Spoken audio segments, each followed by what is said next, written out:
Hi, future millionaires. Welcome to my YouTube channel, Damodaran MIT 2.0 Wealth Creation Made Easy. நான் Damodaran, founder and mentor strategies academy. This is a small gist about me. Mostly என்னை பற்றி நிறைய பார்த்துருப்பீங்க, நிறைய கேள்விப்பட்டிருப்பீங்க. அதனால we are just keeping this point. நீங்க இதான் ஃபர்ஸ்ட் டைம் நம்மளோட யூடியூப் சேனலை பார்க்குறீங்க அப்படின்னா ஸ்க்ரீனில் தெரியுற QR கோடை ஸ்கேன் பண்ணி மறக்காம ஃபாலோ பண்ணிக்கங்க. நம்மளோட டெலிகிராம் கம்யூனிட்டியில் நீங்களும் ஒரு மெம்பராக இருக்கணும்னு நினைச்சீங்கன்னா இந்த QR கோடை ஸ்கேன் பண்ணி ஜாயின் பண்ணிங்க. நம்மளோட வாட்ஸ்அப் கம்யூனிட்டியில் மெம்பராக இருக்கணும் அப்படின்னா இந்த QR கோடை ஸ்கேன் பண்ணீங்க, பிஏ மெம்பராக இருக்குங்க, ஸ்டே கனெக்டட். இன்னைக்கு வீடியோவில் நாம ரேஷியோ ஸ்ப்ரெட்ஸ்னா என்ன அப்படின்றது தான் பார்க்க போகிறோம். இந்த வீடியோ நீங்கள் பார்க்குறீங்க அப்படின்னா ஃபியூச்சர்ஸ் அண்ட் ஆப்ஷன்ஸ் சீரிஸில் இருக்க 7 லெசனை முடிச்சுட்டு வந்து பார்த்தீங்க அப்படின்னா நான் இங்கே எக்ஸ்பிளைன் பண்ணுற ஒரு கான்செப்டும் கிளியராக இருக்கும். ஸோ நீங்கள் ஆல்ரெடி பேப்பர் அண்ட் பென் கொண்டு நோட் பண்ணி லேர்ன் பண்ணுற லேர்னராக இருக்கீங்கன்னா வாங்க நம்ம ரேஷியோ ஸ்ப்ரெட்ஸில் டீப் டைவ் பண்ணி போகிறோம். லாஸ்ட் 2 லெசனில் நீங்கள் எக்ஸ்ப்ளோர் பண்ண ஸ்ட்ராட்டஜி பார்த்தீங்க அப்படின்னா இந்த நான் டைரக்ஷனல் ஸ்ட்ராட்டஜி, அதுவும் இல்லாமல் 2 பக்கமும் ரிஸ்க் ஓப்பனாக இருக்க ஸ்ட்ராட்டஜி. இப்போ இந்த ரேஷியோ ஸ்ப்ரெட்ன்றது ஒரு யூனிடைரக்ஷனல் ஸ்ட்ராட்டஜின்னு வச்சுக்கலாம். ஆனால் இது எக்ஸ்ட்ரீம் புல்லிஷோ இல்லை எக்ஸ்ட்ரீம் பியரிஷோ வரும்போது இதை யூஸ் பண்ண முடியாது. சரி வாங்க ரேஷியோ ஸ்ப்ரெட்னா என்ன அப்படின்றத அந்த கன்ஸ்ட்ரக்ஷனையும் எப்படி பில்ட் பண்ணுறாங்கன்றதையும் லெக் வைஸாக அண்டர்ஸ்டாண்ட் பண்ணிக்கலாம். நாம ஃபியூச்சர்ஸ் அண்ட் ஆப்ஷன்ஸில் ஆப்ஷன் பையிங், ஆப்ஷன் செல்லிங்னு பார்க்கும்போது கண்ட்ரோல்டு பையிங், கண்ட்ரோல்டு செல்லிங் சொல்லி ஒரு சில விஷயங்களை பார்த்தோம். அது எப்படி இருக்கும் அப்படின்னா உங்களுக்கு நல்லா தெரியும். கண்ட்ரோல்டு பையிங்னா எப்படி இருக்கும்? நீங்கள் ஒரு காலை வாங்க போறீங்க, அதுக்கப்புறம் என்ன பண்ண போறீங்க? ஸோ ஏதோ ஒரு ஸ்ட்ரைக்கை டிசைட் பண்ணி உங்கள் டார்கெட்டோ இல்லைனா 30% பேஸ் பண்ணி ஒரு லாட்டை செல் பண்ணுறீங்க. அதனால இது ஃப்ளாட்டாக இருக்கும். ஸோ இது எப்போவுமே நம்ம ஸ்ப்ரெட்னு சொல்லுவோம். இதே புட் பையர் இருந்தால் என்ன பண்ணியிருப்பாரு? ஸோ இங்கே வந்து ஒரு புட்டை வாங்கியிருப்பாரு, அதனால அது ஏறும். அதுக்கப்புறம் என்ன பண்ணியிருப்பாரு? அதை ஃப்ளாட் பண்ணியிருப்பாரு. கரெக்டா? இங்கே பை பண்ணி இங்கே செல் பண்ணியிருப்பாரு. மேபி ஒரு லாட் வாங்கியிருந்தா ஒரு லாட்டு, ஸோ இங்கேயும் அதே மாதிரி ஒரு லாட் வாங்கி ஒரு லாட்டு இங்கே பை பண்ணியிருப்பாரு, இங்கே செல் பண்ணியிருப்பாரு. கரெக்டா? இதுதான் நம்ம கால் இட் அஸ் ஸ்ப்ரெட்னு பார்ப்போம். இப்போ இந்த ரேஷியோ ஸ்ப்ரெட்னா என்ன அப்படின்னா, இப்போ நீங்கள் பார்த்தீங்க 1 வாங்கி 1 செல் பண்ணீங்க. கரெக்டா? இப்போ இந்த ரேஷியோ ஸ்ப்ரெட்டோட மீனிங் என்ன அப்படின்னா, ரேஷியோனாலே உங்களுக்கு நல்லா தெரியும். 1 விட அதிகமானது அப்படின்னு சொல்லலாம். இப்போ இந்த இடத்துல ரேஷியோ ஸ்ப்ரெட்டோட மீனிங் என்ன அப்படின்னா, நீங்கள் இங்கே ஒரு விஷயத்தை வாங்கிட்டீங்க, இங்கே செல் பண்ணும்போது 1 தான் செல் பண்ணணுமா? 1 செல் பண்ணால் இப்படி ஆகும், 2 செல் பண்ணால் என்ன ஆகும்?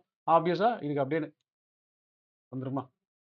நீங்க 3 செல் பண்ணலாம். 3 செல் பண்ணீங்கன்னா என்ன வரும்? இன்னும் க்ளோஸரா வரும். 4 செல் பண்ணீங்கன்னா இன்னும் க்ளோஸரா வரும். ஆனா இந்த ரேஷியோ ஸ்ப்ரெட்டோட மீனிங் என்ன அப்படின்னா, நீங்க ஒரு ஆப்ஷனை வாங்கி, ஓகேவா? இந்த பக்கம் 2ஓ இல்லைனா 2த்துக்கு மேற்பட்ட ஆப்ஷனையும் செல் பண்ணிட்டீங்க அப்படின்னா, அதுதான் ரேஷியோ ஸ்ப்ரெட்டோட கன்ஸ்ட்ரக்ஷன் சொல்லலாம், இல்ல அண்டர்ஸ்டாண்டிங்னு சொல்லலாம். ஸோ இப்போ கால் ரேஷியோ ஸ்ப்ரெட் அப்படின்னா என்னதுன்னு பார்ப்போம். என்ன பண்ண போறீங்க? கால் ரேஷியோ ஸ்ப்ரெட்னா ஒரு அட் த மணி காலை வாங்க போறீங்க. மேபி அது ஒரு லாட்டா இருக்கலாம். இப்படி போயிட்டே இருக்கும். அப்படியே வாங்கிட்டு விட்டீங்கன்னா எண்ட்லெஸ்ஸா போயிட்டே இருக்கும். கரெக்டா? இதோட பே ஆஃப் வந்து இப்படி போயிட்டே இருக்கும். நீங்க என்ன பண்ண போறீங்க அப்படின்னா, ஏதோ ஒரு டார்கெட் அப்படின்னா ஏதோ ஒரு ஸ்ட்ரைக்கை சூஸ் பண்ண போறீங்க. இது வந்து யூ கால் இட் அஸ் ஏடிஎம்னு கூட எடுத்துக்கலாம், இல்லைனா ஸ்ட்ரைக் 1ன்னு கூட எடுத்துக்கலாம். ரைட்டா? இதை டிசைட் பண்ணிட்டீங்க. அதுக்கப்புறம் உங்க டார்கெட்ல என்ன பண்ண போறீங்க? இது 1 அப்படின்னா இது 2ஓ 2க்கு மேற்பட்டோ அப்படின்றதுல இதை செல் பண்ண போறீங்க. ஆக்சுவலா உங்களுக்கு நல்லா தெரியும். 1 செல் பண்ணா எப்படி வரும்? இது லைன் ஃபிளாட் ஆகும். ஆனா 2 பண்ணீங்கன்னா என்ன வரும்? இந்த மாதிரி வரும். ஓகேவா? இது இந்த ஸ்ட்ராட்டஜியை யாரெல்லாம் யூஸ் பண்ணலாம் அப்படின்னு பார்த்தீங்கன்னா, யாருக்கெல்லாம் மார்க்கெட் வந்து மைல்டா புல்லிஷ் இருக்காங்க, அதாவது மைல்டு மூவுக்கு இந்த மாதிரி ஸ்ட்ராட்டஜியை யூஸ் பண்ணலாம். ஏன்னா இதில் பார்த்தீங்கன்னா தெரியும், பே ஆஃபாக பார்த்தீங்கன்னா தெரியும். மார்க்கெட் இப்போ இங்கே இருக்கலாம், ஓகேவா? இங்கே இருக்கலாம். இங்கேருந்து இவ்வளோ தூரம் நவுந்து வந்தா, ஓகேவா? இந்த பிஇபிக்குள்ளே நின்றுச்சுன்னா உங்களுக்கு ப்ராஃபிட் நல்லாவே வரும். இந்த பக்கம் போச்சுன்னா இந்த ஃபிக்ஸ்டு ரிஸ்க்கும் வந்து வரும், ஓகேவா?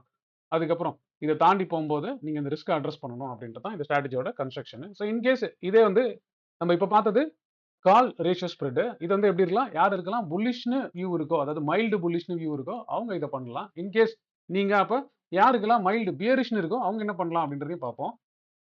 ஸோ நான் இப்போ சார்ட்ல நான் இப்படி பார்க்குறேன், ஓகேவா? பார்த்து என்னோட பிரேக் டவுனை நான் ஐடென்டிஃபை பண்ணிட்டேன். ஆனால் எனக்கு நல்லா தெரியும் இது ஒரு பெரிய ஸ்ட்ராங் சப்போர்ட், இதை தாண்டி மார்க்கெட் போகாது அப்படின்னு நான் முடிவு பண்ணிட்டேன் அப்படின்னா என்ன பண்ணலாம்? அப்போ நீங்க இந்த ரேஷியோ ஸ்ப்ரெட்டை டார்கெட் பண்ணலாம் ஃபார் என்ன? பியரிஷ் வியூக்கு. அப்போ இந்த பியரிஷ் வியூவோட கன்ஸ்ட்ரக்ஷன் எப்படி இருக்கும்? இப்போ மார்க்கெட் இங்கே இருக்குன்னு வச்சுப்போம். நீங்கள் என்ன பண்ண போறீங்க? அட் த மணியில் இருக்க ஒரு புட்டை பை பண்ண போறீங்க, ரைட்டா? புட்டை பை பண்ண உடனே என்ன ஆகும்? இங்கேருந்து மேலே ஏறுமா பே ஆஃப்? அப்புறம் நீங்களோட டார்கெட் வச்சிருப்பீங்க, கரெக்டா? அந்த டார்கெட்லேருந்து என்ன பண்ண போறீங்க? ஸ்ப்ரெட்டில் என்ன பண்ணுவீங்க? ஜென்ரலாக ஒரு லாட் செல் பண்ணுவீங்க. அது உங்களுக்கு இப்படி ஃப்ளாட்டாக மாறிடும். ஒரே ஒரு லாட்டை செல் பண்ணால் உங்களுக்கு ஃப்ளாட்டாக மாறிடும். அது நீங்கள் கண்ட்ரோல்டு பையிங்னு எடுத்துருப்போம், பார்த்துருப்போம். ஆனால் இங்கே ரேஷியோ ஸ்ப்ரெட்டை பொறுத்த வரைக்கும் என்ன அப்படின்னா, இது 2ஆ செல் பண்ணுறதுனால, ஓகேவா? இந்த மாதிரி வந்துடும். ஸோ அப்போ உங்களுக்கு வியூ வந்து இதுலேருந்து இது வரைக்கும் இருக்கு அப்படின்னா கண்டிப்பாக ப்ராஃபிட் வந்துடும். இது அந்த 2 ஸ்ட்ராட்டஜியோட எப்படி அப்பாற்பட்டது அப்படின்னா, ஸ்ட்ராடில்லயோ, ஸ்ட்ராங்கில்லயோ உங்க வியூ தப்பா போச்சுன்னா, 2 பக்கமே உங்களுக்கு அன்லிமிட்டட் ரிஸ்க் இருக்கும். ஆனா இப்ப இங்க பார்த்தீங்கன்னா, இங்க நீங்க பியரிஷ்ன்னு எடுக்குறீங்க பொசிஷனு. அந்த ஸ்டாப் லாஸ தாண்டி மேல எவ்வளவு தூரம் மேல போச்சுனாலும், இங்க ஒரு நீங்க ரிஸ்க் ஃபிக்ஸ் பண்ணியிருக்கீங்க பார்த்தீங்களா? இதுதான் உங்களுக்கு ரியலைஸ் ஆகப்போகுது. ஸோ அந்த விதத்தினால இது ஒரு யூனி டைரக்ஷனல் ஸ்ட்ராட்டஜி. அகைன் அந்த டைரக்ஷன்ல ரிஸ்க் ஓப்பனா இருக்கிறதுனால you can call it as mildly directional அப்படின்னு நீங்க புரிஞ்சுக்கிட்டீங்கன்னா போதும் இந்த ரேஷியோ ஸ்ப்ரெட்.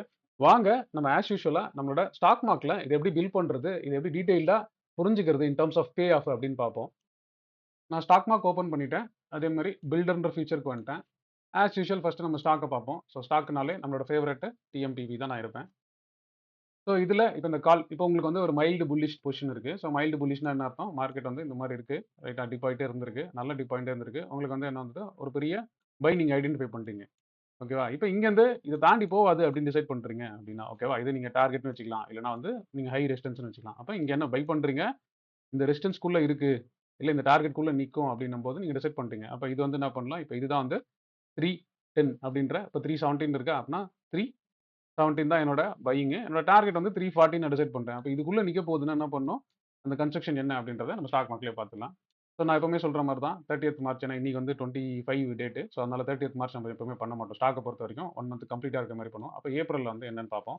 ஸோ அப்போ ஏப்ரலில் செலக்ட் பண்ணிவிட்டு, ஸோ இப்போ உங்களோட வியூ என்னது புல்லிஷ். அப்போ என்ன பண்ண போகிறீங்க, 315 ஓகேவா, 317 இருக்கிறத நான் அடுத்த மணி 315 எடுத்துக்கிறேன். 315 வந்து பை பண்ணுறேன். இப்போ டார்கெட் என்ன டிசைட் பண்ணோம், 340 டிசைட் பண்ணிட்டோம் கரெக்டாக. இப்போ இது ஒரு லாட் செல் பண்ணால் இது என்ன, இது கண்ட்ரோல்டு பையிங்கா மாறிடும். ஆனா நம்ம என்ன பண்ண போறோம், இப்போ அதே ஸ்ட்ரைக்கை ஒண்ணுக்கு மேற்பட்டோ செல் பண்ண போறோம். இப்போ நீங்க பாத்தீங்கன்னா தெரியும், இங்க நீங்க என்னெல்லாம் வாட்ச் பண்ணணும் அப்படின்னா, இப்போ இந்த ஸ்ப்ரெட்ல என்ன விஷயங்கள்லாம் இருக்கும்னா, இந்த ரிஸ்க் இருக்கும் ஓகேவா, இந்த ரிவார்டு ஃபிக்ஸ்டா இருக்கும். ஆனா உங்களுக்கு நல்லா தெரியும் இந்த டிஸ்டன்ஸை தாண்டி போகாதுன்னு நீங்க முடிவு பண்ணிட்டீங்கன்னு வச்சுங்களேன். அப்போ என்ன பண்ணலாம்னா, ப்ராஃபிட்டையும் நல்லா டார்கெட் பண்ணிட்டு இந்த ரிஸ்கையும் நீங்க பண்ணலாம். ஏன்னா இந்த ரிஸ்க்ன்றது என்ன அப்படின்னா, எவ்வளோ நீங்க வாங்கி விற்கிறீங்களோ. ஏன்னா இப்போ 18 ரூபாய்க்கு வாங்கியிருக்கீங்க, 7 ரூபாய். அப்போ மீதி டிஃபரன்ஸ் வந்து இந்த 11.30 தான் உங்களுக்கு ரிஸ்கா வரும் கரெக்டா. இந்த இந்த ஹைட், இந்த ரிஸ்க்ன்றது வந்து இந்த 1130 இன்டூ 800 இதுதான் உங்களோட ரிஸ்கா இருக்கும். அப்போ இதை நீங்க அட்ரஸ் பண்ணலாம்னா என்ன பண்ணலாம், இன்னும் ஒரு லாட் சேர்த்து செல் பண்ணீங்கன்னா இப்படி ஆயிடுமா. இப்போ என்ன இருக்கு, ஓ செம சார், கீழே போனா எனக்கு இவ்வளோ தான் லாஸா, பரவாயில்லையே. ஏன்னா இவ்வளோதான், இதான் உங்களோட மேக்ஸ் லாஸாக இருக்கும். 2650 தான் உங்களோட மேக்ஸ் லாஸாக இருக்கும் இந்த டைரக்ஷனில். ஆனால் நீங்கள் ஒன்றே ஒன்று தான் பார்த்துக்கணும், இது ரொம்ப எக்ஸ்ட்ரீமாக போயிடுச்சுன்னா மட்டும்தான் ரிஸ்க் ஓப்பனாக இருக்குது. இப்போ நீங்கள் ஸ்டாடில் ஸ்ட்ராங்கிள் பார்க்கும்போது என்னடா ரெண்டு பக்கமும் ரிஸ்க் அணை கட்ட முடியாமல் இருந்துச்சு, பேசாமல் இந்த மாதிரி இருந்தால் கூட போதுமே நம்மளுக்கு. ஏன்னா இவ்வளோ தூரம் மூவ் வருது கரெக்ட்டுங்களா. இப்போ மார்க்கெட் எங்கே இருக்குது, 315 இருக்குது, 360 நின்னா கூட பரவாயில்ல, நம்ம ஒரு டைரக்ஷன் ப்ராஃபிட் பண்ணலாம். ஒருவேளை நம்ம நினைச்ச மாதிரி மார்க்கெட் கீழே போயிடுச்சுன்னா நம்ம கேபிட்டலாச்சும் சேஃப்கார்ட் பண்ணிக்கலாம் அப்படின்னு நினைக்கிறவங்கலாம் இந்த ஸ்ட்ராட்டஜியை எப்பவுமே மைண்டில் வச்சுக்கலாம். ஸோ இப்போ இதில் அண்டர்ஸ்டாண்ட் பண்ணிப்போம் இந்த ஸ்ட்ராட்டஜியோட டீடைல்ஸ்லாம் என்னது அப்படின்றது. மார்ஜின் பார்த்தீங்க அப்படின்னா கிட்டத்தட்ட 50,000 தேவைப்படுது. அதே மாதிரி மேக்ஸ் ப்ராஃபிட்ன்றது என்னன்னா, நீங்கள் எந்த இடத்துல டார்கெட்டாக வந்து நிற்கிறீங்களோ அங்கே வந்து நின்னா எவ்வளோ அப்படின்றது தான் இதோட ப்ராஃபிட். இதை எப்படி கால்குலேட் பண்ணலாம் அப்படின்னு பார்த்தீங்கன்னா, இது மொத்தமாக சரியா, இதுக்கும் இதுக்கும் உள்ள டிஃபரன்ஸை கால்குலேட் பண்ணீங்க, அதை இதால் மைனஸ் பண்ணீங்க சரியா. ஏன்னா 18 ரூபாய்க்கு வாங்கியிருக்கீங்க, இவ்வளோ தூரம் போயிடுச்சுன்னா அது மீதி இருக்க ப்ராஃபிட்டாக இருக்க போகுது. இப்போ 340 வந்தோடனே இந்த கால் என்ன ஆகிடும், 0 ஆயிடுமா. ஸோ அப்போ இதோட பையிங் பொட்டன்ஷியல் ஃபுல்லாக இருக்கும், இது மொத்தமாக 0 ஆயிருக்கும். அதுதான் இந்த இடம். So max profit. அதே மாதிரி இதோட ப்ராபிலிட்டி ஆஃப் ப்ராஃபிட் வந்து 38%. ஏன் இது ப்ராபிலிட்டி ஆஃப் ப்ராஃபிட் 38%? ஏன்னா இப்போ இங்கே இருக்கிறதுனால ரைட்டா, இப்போ மார்க்கெட் நான் வந்து இங்கே நின்னாலும் லாஸ் இருக்கு அப்படின்றதுனால தான் இது ப்ராபிலிட்டி இருக்கு. இல்லை ஒரு சிலர் வந்து என்ன பண்ணலாம், இல்லை சார் எனக்கு கீழே போனால் ரிஸ்க்கே வேணாம்னு நினைக்கிறவங்க, நான் என்ன சொன்னேன், ரெண்டுக்கு மேற்பட்டோ இப்போ இப்படி செல் பண்ணிட்டீங்கன்னா என்ன ஆகிடும், அப்போ இன்னும் சார் இப்போ இப்படி செல் பண்ணுறதுனால நான் என்ன பண்ணுறேன், டார்கெட் இன்னும் கொஞ்சம் தள்ளி வச்சுக்கிறேன் சார், எனக்கு வந்து கீழே ரிஸ்க் இல்லாத அளவுக்கு. ஏன்னா இப்போ இது பார்த்தீங்கன்னா தெரியும், இது வந்து ரிஸ்கே இல்லாத ஒரு பொசிஷன். ஏன்னா கீழே வந்தால் ரிஸ்கே வராது. இப்போ இப்படி வச்சுட்டீங்கன்னா அர்த்தம் ப்ராபிலிட்டி பார்த்தீங்கன்னா 83% மாதிரி தான். ப்ராபிலிட்டி என்ன சொல்லுதுன்னா, நீங்க பார்க்குறதுலேயே மார்க்கெட்டு நின்று ப்ராஃபிட் வருதுனாலே ப்ராபிலிட்டி அதிகமாக இருக்கும் அப்படின்றத இந்த விஷயம் தெரியுது. அப்போ இந்த ப்ராபிலிட்டின்றது ரியலைஸ் ஆகுமா ஆகாதான்லாம் இல்லை, பட் மார்க்கெட் இந்த இடத்துல இருந்ததுன்னா நீங்க வின் பண்றதுக்கான ப்ராபிலிட்டி தான் இது சொல்ல போகுது. ஸோ நீங்க இந்த கன்ஸ்ட்ரக்ஷனை அதுக்கேற்ற மாதிரி பில்ட் பண்ணிக்கலாம். ஸோ நெட் கிரெடிட் இங்கே பார்த்தீங்கன்னா தெரியும், இங்கே வந்து நெட் கிரெடிட்டா இருக்கு. போன ஸ்ட்ராட்டஜியில் எவ்வளோ இருந்துச்சு, 2 செல் பண்ணும்போது டெபிட்டா இருந்துச்சு சரியா. நெட் கிரெடிட் வந்து நெகட்டிவ்ல இருந்துச்சு. அப்படின்னா என்ன அர்த்தம், நீங்க உங்க காசை கொடுத்து வாங்கியிருக்கீங்க. ஏன்னா இங்க செல்லோட பை அதிகமா இருக்கு. ஸோ 2 இன்டு 6னா 12 தான் வருதா, ஆனா இது மொத்தமா 18 இருக்கா. இப்போ இதே நீங்க 3 4 அப்படின்னு சொல்லியும் நீங்க பில் பண்ணலாம். இப்போ இதை வந்து நிறைய பேர் என்ன பண்ணுவாங்கன்னா, தே கால் இட் அஸ் ரேஷியோ. ஒரு சிலர் வந்து பார்த்தீங்கன்னா இன்னும் நல்லா தூரமா செல் பண்ணிட்டு, இப்போ இது 18 ரூபாய் இருக்குல்ல, இப்போ இந்த 18 ரூபாய் வந்து 3 அப்போ இந்த 18 வரணும்னா எவ்வளோ, 6 பண்ணா போதுமா, கீழே நில் ஆயிடுமா. ஸோ அதை என்ன பண்ணுவாங்க, இப்படி பண்ணிட்டு தே கால் இட் அஸ் ரேஷியோ ஸ்ப்ரெட்னு சொல்லுவாங்க. ஆனா என்ன அப்படின்னா, மார்க்கெட் திடீர்னு எக்ஸ்ட்ரீமா மூவ் ஆகுது அப்படின்னா பார்த்தீங்கன்னா தெரியும், இங்க வந்தா ப்ராஃபிட்னு தெரியும் எக்ஸ்பைரிக்கு. ஆனா நீங்க ஜஸ்ட் கை வச்சு பாருங்க, அங்க வரும்போது உங்களோட டார்கெட் லாஸ் எவ்வளோன்றதை மட்டும் பாருங்க. ஏன்னா அவ்வளோ ரிஸ்க் நீங்க எடுக்கிறீங்க சரியா. ஒரே ஒரு லாட் பை பண்ணிட்டு மீதி 5, அப்போ நெட்டுக்கு எவ்வளோ, 5 லாட் ஷார்ட் போயிருக்கீங்க. அப்போ அதுக்கான வேகா, அதுக்கான கிரீக்ஸ் அது எல்லாமே எஃபெக்ட் ஆகும்ல. ஸோ இப்போ இந்த ஸ்ட்ராட்டஜிக்கு என்ன கிரீக்ஸ்ன்றதையும் பார்த்துருவோம். இப்போ நம்மளோட கன்ஸ்ட்ரக்ஷன் படியே நான் வரேன். நான் 1:2ன்னு வச்சுக்கிறேன். ஏன்னா நான் 2க்கு மேல பெருசா செல் பண்றது இல்ல. அன்லெஸ் அண்ட் அன்டில் எனக்கு வியூ கிளியரா தெரியும் போது. இப்போ இந்த இடத்துல பார்த்தீங்கன்னா தெரியும். இப்போ இது இவ்வளோ தூரமானா இப்போ இந்த டெபிட் பார்த்தீங்கன்னா ரூ. 9,000 இருக்கு. அப்போ இது க்ளோஸரா எடுத்துட்டு வரீங்கன்னா, ஓகேவா. இந்த டெபிட்ன்றது இந்த பைக்கும் செல்லுக்கும் உள்ள டிஃபரன்ஸ் தான். எவ்வளோக்கு வாங்கியிருக்கீங்க, எவ்வளோக்கு வித்திருக்கீங்க, அந்த நெட்ட இந்த இதால மல்டிப்ளை பண்ணும்போது அதுதான் you can call it as net credit இல்லைனா நெட் டெபிட். ஸோ பாசிட்டிவா இருந்ததுன்னா கிரெடிட்னு சொல்லலாம். இது நெகட்டிவா இருக்க பட்சத்தில் டெபிட்டா சொல்லலாம். ஸோ இப்போ இங்க இருக்கு. இப்போ இதுல பாருங்க, இங்க வந்தா ப்ராஃபிட் வந்து இது லாஸா தானே காமிக்குது இங்கே நின்னாலும். அதனால தான் ப்ராபபிலிட்டி கம்மியா இருக்கு. ஆனா நீங்க பெருசா ப்ராபபிலிட்டியை மெயின்டைன் பண்ணிக்காதுங்க. எப்பவுமே உங்க ரிஸ்க் என்ன, இப்போ டவுன் சைட்ல போகுதுன்னா ரிஸ்க் ஓப்பனா இருக்கு அப்படின்னா கண்டிப்பா நீங்க இந்த 15 மினிட்ஸ் வெயிட் பண்றது, 30 மினிட்ஸ் வெயிட் பண்றது, end of the day wait பண்றதெல்லாம் பண்ணவே கூடாது. அப்ப உங்களோட ரிஸ்க நெகோஷியேட் பண்ண வேலையை நீங்க பண்ணிட்டீங்க அப்படின்னா அப்போ நீங்க ஈஓடி க்ளோசிங் பேசிஸ்ல இப்போ இந்த வியூக்கு ரைட்டா, இப்போ இந்த பொசிஷன் நான் எடுத்திருக்கேன். இப்போ ஸ்டாப் லாஸ் வந்து எனக்கு 300 அப்படின்னாலும் இப்போ இந்த வியூக்கு நான் 300க்கு க்ளோசிங் பேசிஸ்ல கூட வெயிட் பண்ணலாம். ஏன்னா எனக்கு மேக்ஸிமம் ரிஸ்க் எவ்வளோ வரப்போகுது, 4500 தான் வரப்போகுது. ஆனா இப்போ நான் இங்க எனக்கு வந்து இந்த ரிஸ்க் இருக்கு, ஆனா மார்க்கெட் இங்க நின்னுருச்சு அப்படின்னா என்ன பண்ணணும், இது வரதுக்குள்ளேயே நான் அட்ஜஸ்ட் பண்ணணும். இது வந்து க்ளோசிங்ல வெயிட் பண்ணா இப்போ க்ளோசிங் வந்து இங்க இருந்து இல்லாம திடீர்னு இங்க க்ளோஸ் ஆச்சுன்னா எனக்கு ரிஸ்க் ஓப்பனா இருக்கு அப்படின்ற பட்சத்தில் அட்ஜஸ்ட் பண்றவங்க எல்லாருமே இதை எப்பவுமே மைண்ட்ல வச்சுங்க. உங்களோட பொசிஷன் ஓப்பன் ரிஸ்கா க்ளோஸ் ரிஸ்கான்றத பேஸ் பண்ணி தான் உங்களுக்கு அட்ஜஸ்ட்மெண்ட் குஷன் இருக்க போகுது அப்படின்றதையும் இந்த விஷயத்துல நம்ம பார்த்துருக்கோம். ஸோ இப்போ நீங்க இதை எப்படிலாம் கன்ஸ்ட்ரக்ட் பண்ணலாம்னு பார்க்குறேன். இப்போ இதே மாதிரி உங்களுக்கு ஒரு பேரிஷ் வியூ இருந்தால் நீங்க என்ன பண்ணுவீங்க? ஸோ ஜென்ரலா நான் இதை டெலீட் பண்ணிடுறேன். பேரிஷ் வியூ இருக்க பட்சத்தில் நீங்க என்ன பண்ணுவீங்க? எப்பவுமே புட்டை பை பண்ணிப்பீங்களா? அதே 350ன்னு வச்சுப்போமா? இல்ல 320ன்னு வச்சுப்போம். 320ன்னு வச்சுட்டு இப்போ நீங்க எவ்வளோ செல் பண்ண போறீங்க? பாதி செல் பண்ண போறீங்களா? ஈக்குவலா செல் பண்ண போறீங்களா? இல்ல டார்கெட் வச்சு செல் பண்ண போறீங்களான்றது உங்க கையில தான் இருக்கு. இப்போ நான் 300ன்ற டார்கெட்டா வச்சுட்டேன் அப்படின்னா இதை வந்து 2ஆ செல் பண்ண போறேன். சரியா?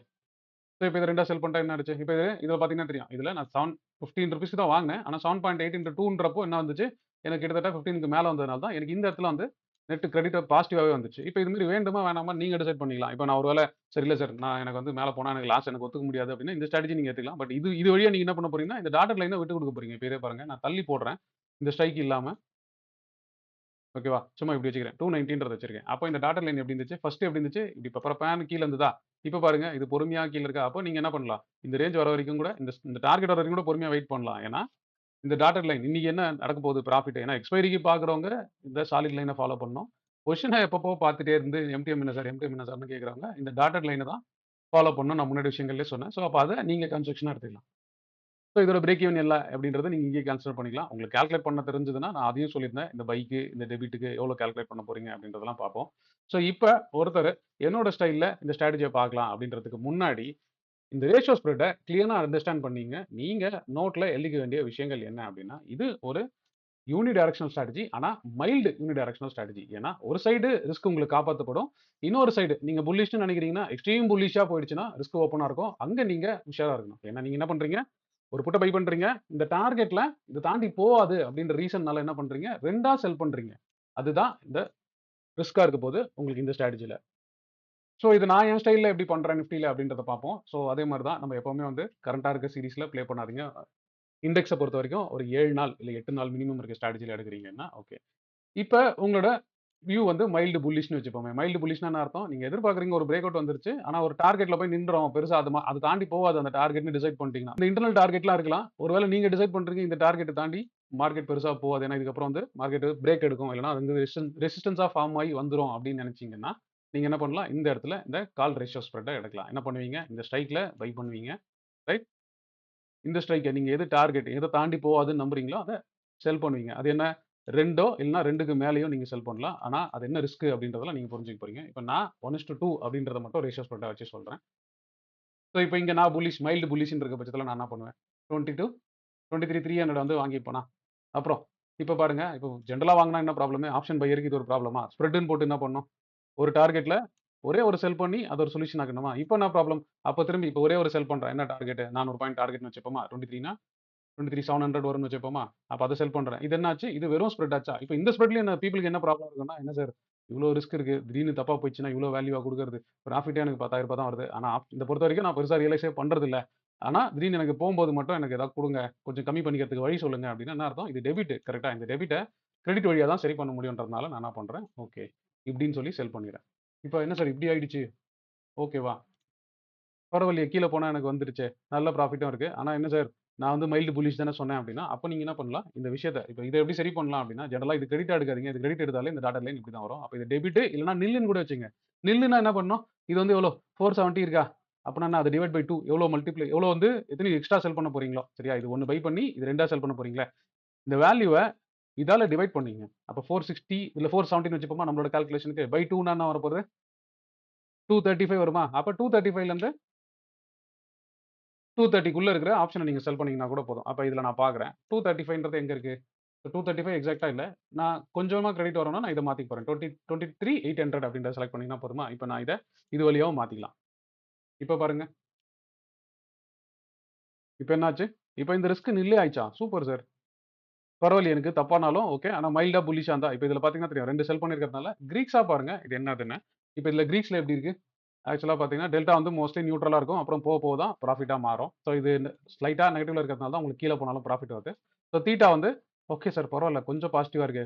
ஸோ என்னோட ஸ்ப்ரெட்ல வந்து இது கொஞ்சம் நெகட்டிவா இருக்கும். கொஞ்சம் நெகட்டிவா இருக்கும். ஆனா இதுல பாசிட்டிவாவே இருக்கே பரவாயில்லையே. ஓகே. அதனால தான் உங்களுக்கு அது நின்னாலும் ப்ராஃபிட் வருது. அதே மாரி வேகாவ பொறுத்தவரைக்கும் இது ஷார்ட்டா இருக்கு. அப்ப ஐவி ஏறுச்சுன்னா என்ன ஆகும்? இது இன்னும் இந்த டாட்டட் லைன் கீழ வரும். அப்படின்றத தான் நீங்க புரிஞ்சுக்கணும்.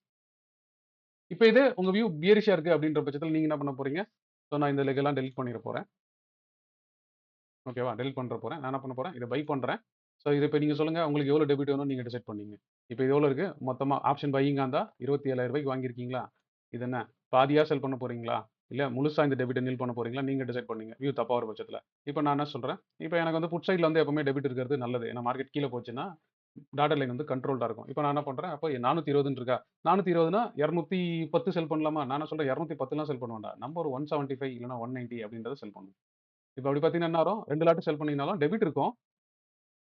ஆனா பார்த்தீங்கன்னா, இந்த டாட்டட் லைன் வந்து உங்களுக்கு ஓரளவு கண்ட்ரோல் பண்ணும். ஏன்னா நம்ம வியூ இப்படின்னு எடுத்திருக்கோம். சரியா? அதனால ஹெவி ரிஸ்க்கா இல்லாம சின்ன ரிஸ்க் இருந்தா கூட போதும் அப்படின்னா, நீங்க இந்த மாரி கூட எடுத்துக்கலாம். இந்த ரிஸ்க் கூட எடுத்துக்கலாம். ஸோ இங்க ரிஸ்க்க நில் பண்றதுக்கு ட்ரை பண்ணாதீங்க. ஏன்னா இந்த ரிஸ்க்க நில் பண்ண ஆரம்பிச்சீங்கன்னா, இந்த டாட்டட் லைன் வந்து உங்களுக்கு விட்டு குடுக்காது. ஏன்னா உங்களோட வியூவ நீங்க இங்க எவ்வளோ டைட் பண்றீங்க ரிஸ்க்ன்ற பேசிஸ்ல அப்படின்றது தான் இருக்கு. அப்ப அத கன்ஸ்ட்ரக்ஷன நீங்க கிளீனா பார்த்துங்க. ஸோ அப்ப எவ்வளோ வச்சுக்கலாம் அப்படின்றத 1/3 அப்படின்றத டிசைட் பண்ணீங்கன்னா கூட போதும். ஸோ ரூ. 420 செல் பண்றீங்க அப்படின்னா 1/3 ஸோ 1/3ல நீங்க பண்ணிக்கலாம். 1:2 ஆனா நீங்க இத 1:2வும் இல்லாம 1:3யும் கூட பண்ணிக்கலாம். 4 கூட பண்ணிக்கலாம். பட் ஆனா இந்த டாட்டட் லைன் கன்ஸ்ட்ரக்ஷன் தான் புரிஞ்சுங்க. ஏன்னா இப்ப இத 2க்கு செல் பண்ணீங்கன்னா, இது எவ்வளோ வருது? மார்ஜின் ஜெனரலாவே ரூ. 1,50,000 தேவைப்படுதுங்களா? ரூ. 1,50,000னா என்ன பண்ணலாம்? ஒரு ரூ. 3,00,000 இருக்கவங்க இந்த பொசிஷன் எடுக்கலாம். என்னோட சஜஷன் படி ஃபாலோ பண்றீங்க அப்படின்னா. அப்புறம் இதோட மேக்ஸ் ப்ராஃபிட் எவ்வளோ? பரவாயில்லையே. ஆனா மேக்ஸ் ப்ராஃபிட் எப்பவுமே நம்மளுக்கு ரியலைஸ் ஆக போறதில்ல. ப்ராபபிலிட்டி வந்து ஓகேவா தான் இருக்கு. ஸோ நான் ஆல்ரெடி சொன்னேன் ப்ராபபிலிட்டி அதிகமா வரணும்னா என்னன்னா, இங்கேயே வரும்போது ப்ராஃபிட் இருந்துச்சுன்னா ப்ராபபிலிட்டி அதிகமா இருக்கும். ஆனா நீங்க என்ன பார்க்க போறீங்கன்னா, எனக்கு வியூ தப்பானா ஃபெயில் ஆனாலும் பிரச்சனை இல்ல. மைல்டு பியரிஷா இருக்கும்போது எனக்கு இவ்வளோ ப்ராஃபிட் வந்தா போதும்னு நினைச்சீங்கன்னா, அது மட்டும் கான்சென்ட்ரேட் பண்ணுங்க. ஸோ ப்ராபபிலிட்டிய ரொம்ப ப்ரிசைஸா ஃபாலோ பண்ணணும்னு அவசியம் இல்ல. அதே மாரி எவ்வளோ வந்து என்னோட நெட் கிரெடிட். ஸோ இப்ப இதான் தப்பாச்சுன்னா, இவ்வளோ தான் என்னோட லாஸ். இதோட பிரேக் ஈவன் என்ன அப்படின்றத பார்க்க போறீங்க. இல்ல சார் என்கிட்ட நல்லா காசு இருக்கு. ஒண்ணும் பிரச்சனை இல்ல. நான் வந்து இந்த லாஸையும் வந்து நல்லா தள்ளி போட்டுக்கிறேன். ஆனா நீங்க சொன்ன மாரியே நான் இன்னும் தூரமா செல் பண்ணிக்கிறேன்.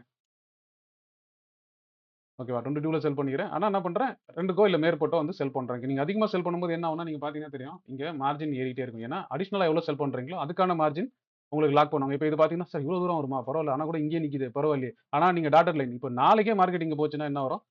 நீங்க கை வச்சு பார்த்தீங்கன்னா தெரியும். ஓகே. ப்ராஃபிட் ரூ. 80,000 இருக்கும் ஆக்சுவலா எக்ஸ்பைரிக்கு. ஆனா ஒரிஜினலா இன்னைக்கு தேதிக்கு எம்டிஎம் லாஸா எவ்வளோ இருக்கும்? ரூ. 18,000 இருக்கும். அதுக்கு நீங்க மல்டிபிள் லாட் பண்ணலாமா? வேணாமா? அப்படின்றத நீங்க டிசைட் பண்ணீங்க.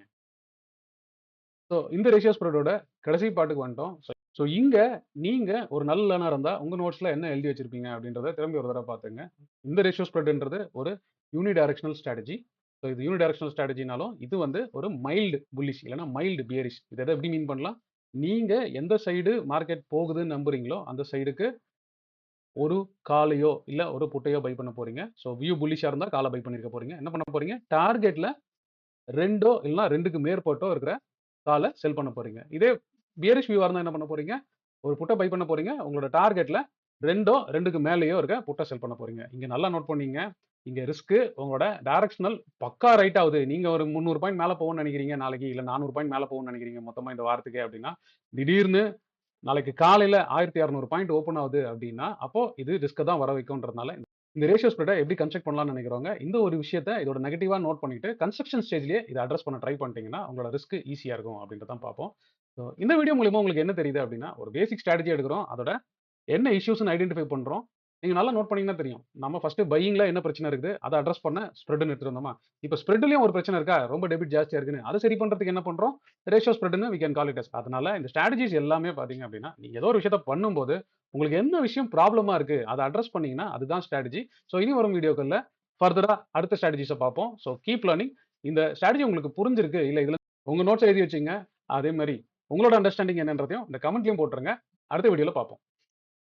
இந்த வீடியோ உங்களுக்கு ரொம்ப பிடிச்சிருக்கும்னு நான் நம்புறேன். நான் நம்பின மாதிரியே உங்களுக்கு பிடிச்சிருந்தா ஒரு லைக்க போடுங்க. அதே மாதிரி லேர்ன் பண்ணணும்னு நினைக்கிற உங்க ஃப்ரெண்ட்ஸ்க்கும் இந்த வீடியோ ஷேர் பண்ணுங்க. Hope you enjoyed watching this video. Thanks for watching.